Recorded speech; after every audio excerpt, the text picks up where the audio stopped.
Lena Harper had never believed in safe places.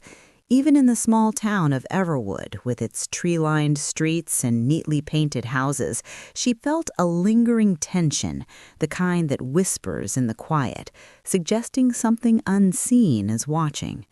After years of chaos in the city, she had thought moving here would offer peace. Yet, despite the calm, she felt exposed, vulnerable. Her apartment was modest, a single bedroom on the second floor of a brick building near the town square. It wasn't much, but it was hers. For the first time in years, she could breathe without constantly glancing over her shoulder. But that sense of security was fragile, like glass teetering on the edge of a table. It was on one of these evenings, a damp, gray Thursday, that she met Daniel Cross. She first saw him outside the cafe near her building, seated alone with a coffee, reading a newspaper. There was something about the way he observed people, calm, patient, almost too controlled. Lena didn't think much of it at the time. Their encounter began innocuously enough. As she exited the cafe, balancing her bag and a carton of tea, she slipped on the wet pavement. A strong hand caught her wrist, steadying her. "Careful," Daniel said, his voice smooth with a calm authority that made her pulse skip. "These streets can be treacherous after rain." Lena looked up at him, startled, grateful yet wary. "Thanks, I'm fine," she mumbled, brushing off her coat. "You're new here, aren't you?" he asked, eyes scanning her with an intensity that made her stomach twist. "I haven't seen you around before." She nodded. "Just moved. Needed a change." He smiled, a reassuring, almost disarming smile. Everwood's quiet, but not without its dangers. People think it's safe because no one shouts or runs, but danger often hides in plain sight. Lena laughed nervously. "Sounds ominous." "I just like to make sure people get home safely," he said. "If you want, I could walk you back. I live nearby." Something in the way he said it, confident, calm, caring, made her hesitate. But there was also something about him she couldn't place, a precision, a subtle command of the space around him. She nodded, more out of curiosity than trust. That walk changed everything.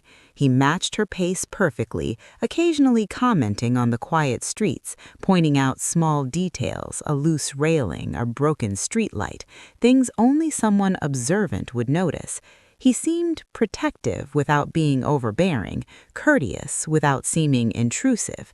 Over the next few weeks, Daniel became a constant in her life. He would check in regularly, offer advice on home security, and even accompany her on errands. He gave her a sense of comfort she hadn't felt in years, slowly weaving himself into her routine. At first, Lena thought he was simply kind, but Daniel's attentiveness grew meticulous. He remembered small details she never expected him to notice, the way she preferred her tea, her favorite walks, even the times she left her apartment. It was flattering at first, the kind of attention one rarely receives. Yet beneath the charm, subtle unease began creeping in. There were moments when his smile didn't quite reach his eyes, when his calm demeanor felt almost rehearsed. He would ask about her past in ways that felt helpful, but Lena occasionally caught herself flinching at his questions. "Who do you trust? Has anyone ever hurt you before? Does anyone know where you live?" He assured her each time that his only goal was to protect her, and Lena, desperate for safety, wanted to believe him. She wanted to trust him. One evening, after weeks of growing comfort, Daniel suggested helping her install additional locks and security cameras in her apartment. Lena hesitated. "I don't want to feel paranoid," she admitted. "Paranoid is being unprepared," he said gently. "You've been through a lot. I just want to make sure nothing ever threatens you again." Reluctantly, she agreed. Daniel worked efficiently, installing the locks and cameras, demonstrating each one like a teacher. He explained which angles were best, how to check for unusual activity. Lena nodded along, her heart lifting at the sense of security. But Daniel's gaze lingered on her a little too long, evaluating more than the locks and cameras. He was watching her, steadying her, learning everything about her movements, her habits, her vulnerabilities. It was on the night after the installations that Lena first felt the creeping shadow of unease. She awoke to the faintest click in her apartment. Her heart raced. She sat up, straining her ears. Silence, just the hum of the refrigerator. When she checked the locks, they were secure. Yet the feeling lingered. It was subtle, almost impossible to describe, a sense of being observed. She shook it off, blaming exhaustion and nerves, but somewhere, deep down, she knew this wasn't her imagination. Daniel called the next morning, cheerfully asking if she had slept well. "Everything okay?" he asked, his tone light, casual, but there was an edge under the surface. He knew. He always knew. "I think so," she replied, forcing a smile. "Good," he said, voice calm and reassuring. "You'll feel even safer once you get used to the new locks. It takes time, but you'll adjust."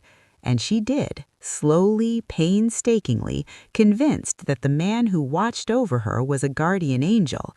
She didn't notice that the sense of safety was an illusion, expertly crafted, that the man she trusted most was observing every detail about her, learning everything about her movements, her habits, her vulnerabilities. The first part of the story ends with Lena asleep, the soft hum of the city outside her window. A shadow moves in the darkness. Daniel, inside her apartment, testing a lock he had supposedly installed for her protection. The audience realizes the terrifying truth. The man who promised to keep her safe may already have a deadly plan in motion. The rain had stopped, leaving Everwood glistening under the faint streetlights. Lena Harper tried to shake off the feeling of unease that had been creeping into her bones ever since the installation of the security devices Daniel had insisted she need. Every time her phone buzzed, every time a shadow flickered across her apartment window, she imagined threats lurking in the darkness. Daniel, as usual, was there at just the right moment. He arrived one evening, carrying a thermos of tea and his calm, reassuring presence. "You've been jumpy," he said softly, handing her the warm drink. "You need to relax. These things are easy to fix once you understand them." Lena accepted the tea, trying to smile. I don't know why I feel so on edge," she admitted. Daniel sat beside her, his arm lightly brushing against hers, comforting, protective, calculated. "You've been through a lot. Fear has a way of sticking even when danger isn't present. That's why I'm here." His words were soothing, and she leaned back against the couch, willing herself to believe them. But as she sipped the tea, a small voice in her mind whispered that the fear wasn't unfounded. Unbeknownst to Lena, Daniel's plan was already in motion. The hidden cameras in her apartment had been meticulously positioned to capture every movement, her routines, her reactions, the ways she slept, the moments she left herself vulnerable. Every detail was recorded, every pattern cataloged. And he wasn't stopping there. A week later, Lena began receiving anonymous text messages. The first was brief. "I see you." She froze, staring at the screen. Her heart hammered in her chest. She looked around the apartment. Nothing. No one was there. The second message arrived that night. "You can't hide." Fear gripped her, tight and suffocating. The security devices Daniel had installed felt less like protection and more like surveillance. She tried to think logically, to calm herself. Maybe it was someone from the building playing a prank. Maybe it was spam. Daniel, of course, appeared at her door within minutes of her panic. "I got a feeling you'd be nervous tonight," he said, smiling softly. "Do you want me to stay?"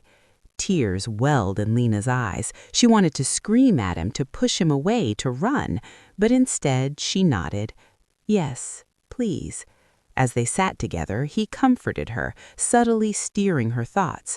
"I've been watching for anyone suspicious," he said, his voice low, reassuring. "You're safe here. No one's getting to you as long as I'm around." She leaned against him, exhausted, grateful. She didn't realize that the threat she feared had been fabricated by the man sitting beside her, the very man she trusted most. Daniel's calm presence was a leash tightening around her life, binding her to him emotionally, psychologically, and physically. Daniel's manipulations escalated in subtle, almost invisible ways. He began suggesting that Lena avoid certain streets, just in case, implying danger that never existed. He'd call her at random hours to make sure she was home, carefully observing her reactions. Every step he took was designed to deepen her dependence on him.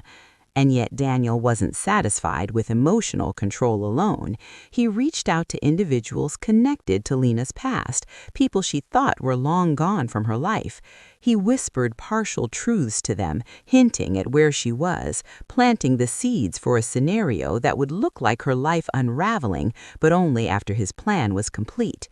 One evening, Lena noticed something strange. A book she had left on the kitchen counter had shifted slightly. A drawer she had locked earlier appeared slightly ajar. Her breath caught in her throat. She remembered Daniel's words, "You'll feel safer once you get used to the locks."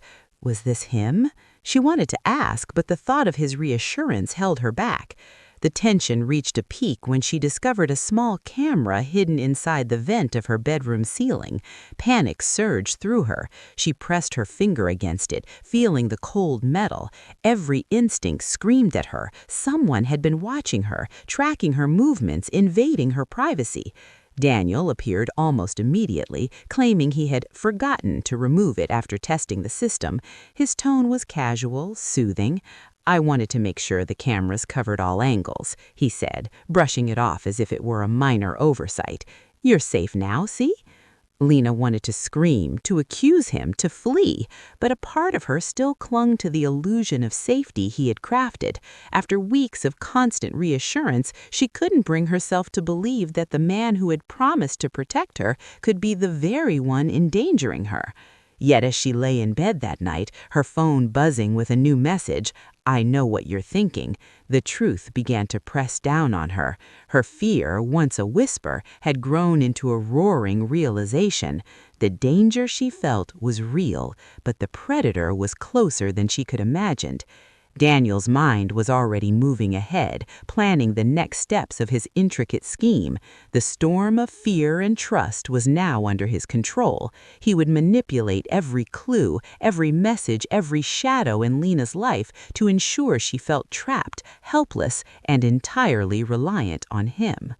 The night ended with Lena staring at her ceiling, shaking, her thoughts spiraling. She knew something was terribly wrong, yet the man she leaned on for safety was the one orchestrating the terror.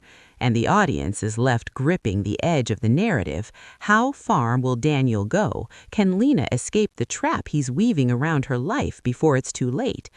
The trap had been set. The prey was aware of danger, but the predator was patient. And in the shadows of Everwood, Daniel's plan began to tighten, inch by calculated inch. Everwood was quiet that night, but the stillness felt heavy, almost suffocating. Rain had returned, slicking the streets with a glimmering sheen, reflecting the dim streetlights in 1,000 trembling shards. Lena Harper pulled her coat tighter around her, her heart hammering with each step.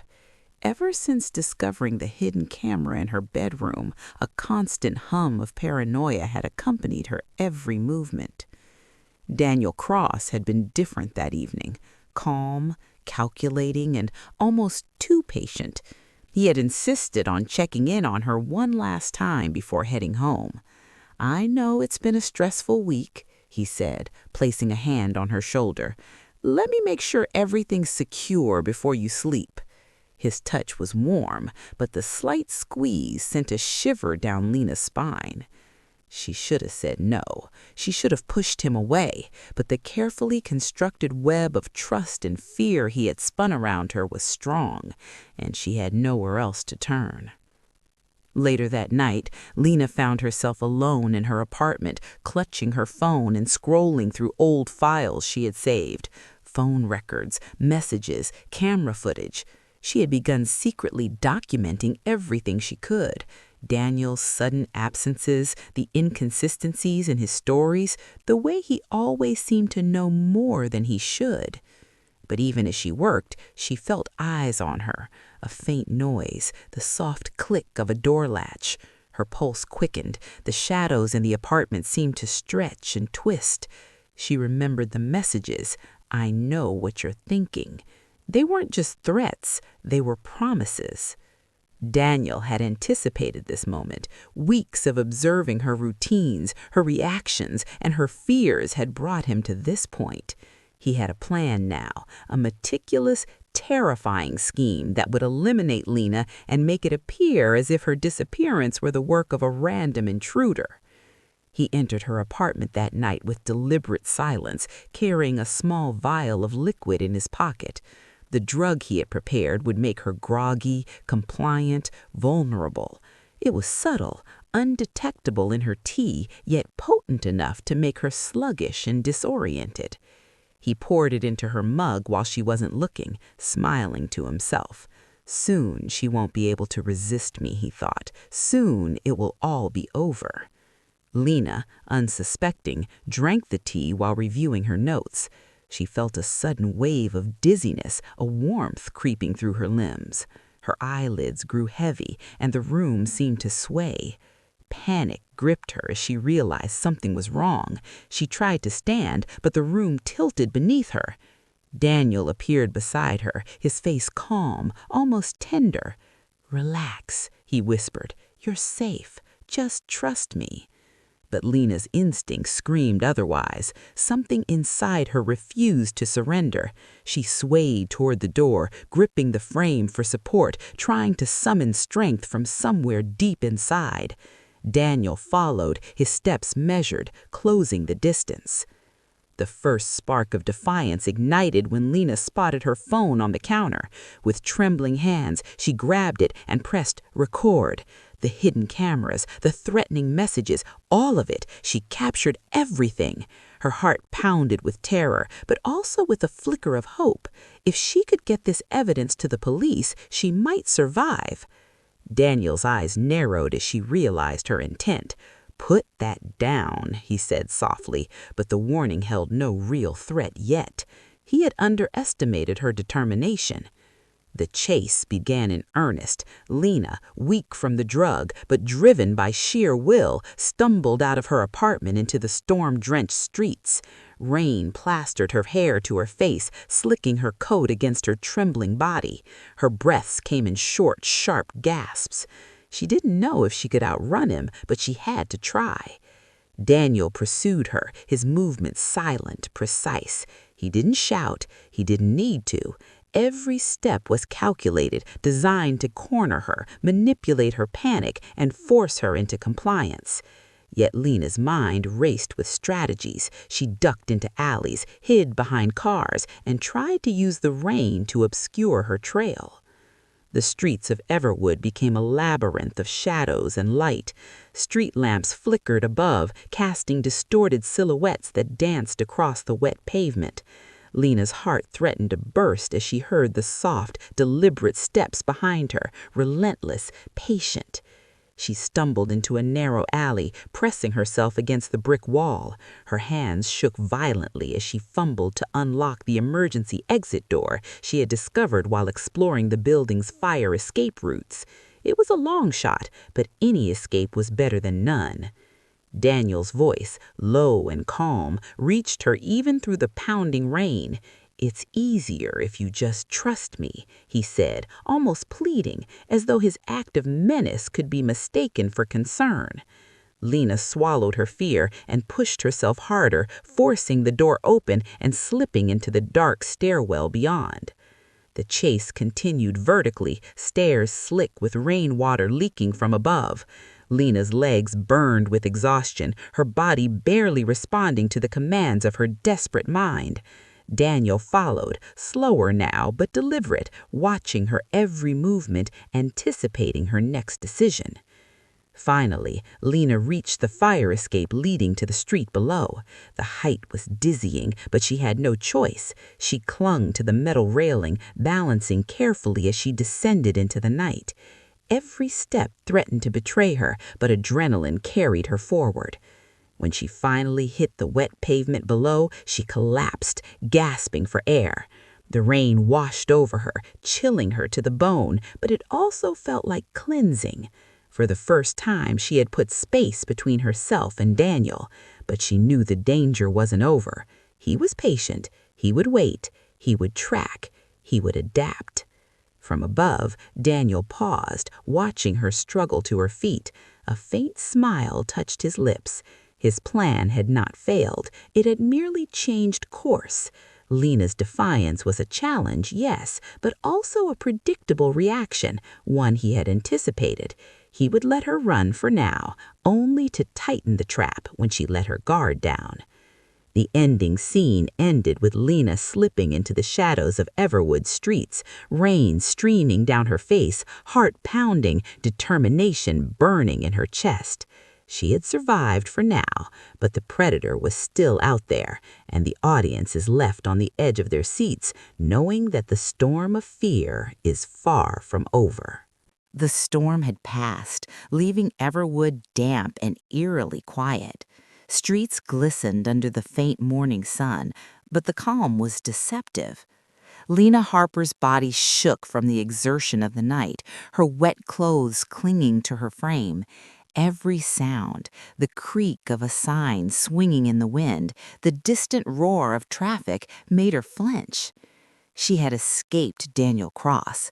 Somehow, barely, she had managed to put distance between herself and the man who had promised her safety, but had only meant harm. But she knew the danger wasn't over. Daniel wasn't reckless. He was meticulous, patient, calculating. He wouldn't give up easily. Collapsing against the side of a small cafe, Lena fumbled for her phone. Her fingers, numb from rain and terror, managed to dial 911. She explained in a trembling voice that she was being stalked, that a man had been in her apartment, and that she feared for her life. She handed her phone to a passerby who had come out of the cafe, begging them to make sure help arrived quickly. Daniel arrived moments later. He looked composed, calm, and terrifyingly normal. The way he held himself, shoulders relaxed, face neutral, it was almost theatrical, a man performing the part of the concerned protector. He knelt beside Lena, concern painted across his features. "Are you okay? What happened?" Lena's heart pounded, a surge of fear and adrenaline colliding. She wanted to scream, to accuse him, but instead she swallowed hard, trembling, and simply clutched the phone that held the evidence of his crimes. Police sirens wailed in the distance, growing louder. Daniel straightened, subtly stepping back, his composure never breaking. He knew instinctively that the situation was tipping against him. He had underestimated Lena's resolve, her resourcefulness. She had gathered everything: messages, camera footage, records of his manipulations. Every move he had made was now evidence. The officers arrived, fanning out around the cafe. Lena explained everything: the hidden cameras, the threats, the manipulation, the fear. Daniel's expression shifted only slightly, a flicker of irritation, a tightening around his jaw, but outwardly he remained the composed, helpful man he had always pretended to be. Detectives took control of the scene quickly, separating Daniel from Lena. They began questioning him, but the inconsistencies in his story were glaring, especially when Lena's evidence was presented. The police examined the recordings from her apartment cameras, the threatening messages she had received, and the digital trail of his manipulations. It was clear. Daniel Cross had been orchestrating a meticulously planned attempt to control and eventually eliminate Lena. The stalker he had fabricated, the fake break-ins, the staged messages, it was all part of a cruel, calculated design to isolate her and make her dependent on him. For Lena, the relief was immediate but cautious. She had survived, but the weight of what had almost happened pressed heavily on her chest. She realized how close she had come to losing everything: her freedom, her life, her sense of trust. Daniel was arrested on the spot. Even as handcuffs clicked around his wrists, he maintained a calm, measured demeanor, trying to convince the officers and perhaps himself that he had only ever meant to protect Lena. But the mountain of evidence was undeniable. His facade of concern and heroism had crumbled entirely. During the investigation, further details of Daniel's past emerged. He had targeted other vulnerable individuals, manipulating and controlling them in subtle ways, never leaving direct evidence until now. Lena's courage, her foresight, and her determination had finally brought his carefully constructed web of lies crashing down. Court proceedings were tense. Daniel attempted to manipulate the narrative, claiming that Lena had misunderstood his intentions, that his actions were protective, that the evidence was circumstantial.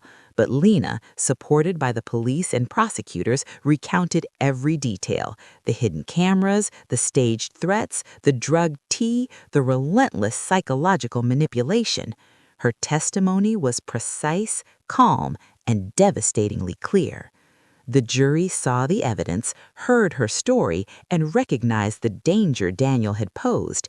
It was more than attempted murder. It was a systematic, premeditated plan to dominate and destroy. The verdict was swift: guilty on all counts, including attempted murder, conspiracy, and stalking. Daniel Cross was sentenced to life imprisonment without parole. As the courtroom emptied, Lena felt a strange combination of exhaustion and relief. Justice had been served, but the emotional scars remained. She walked outside, the cool breeze of Everwood against her face, rain-soaked streets reflecting the muted sunlight. For the first time in months, she felt the faintest glimmer of freedom. She paused at the edge of the town square, thinking back on everything: the fear, the manipulation, the night she had run for her life.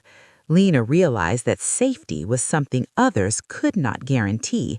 It was something she had fought for, clawed for, and claimed for herself.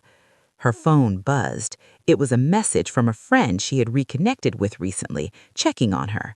Lena smiled faintly. She had been through terror, betrayal, and near death, yet she had survived. She typed back, feeling the strength she didn't know she possessed. "I'm okay. I'm free."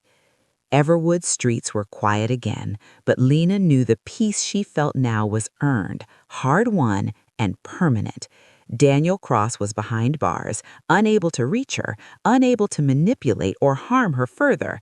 For the first time, Lena could truly breathe without fear, knowing she had survived not because someone promised to protect her, but because she had found the courage to protect herself.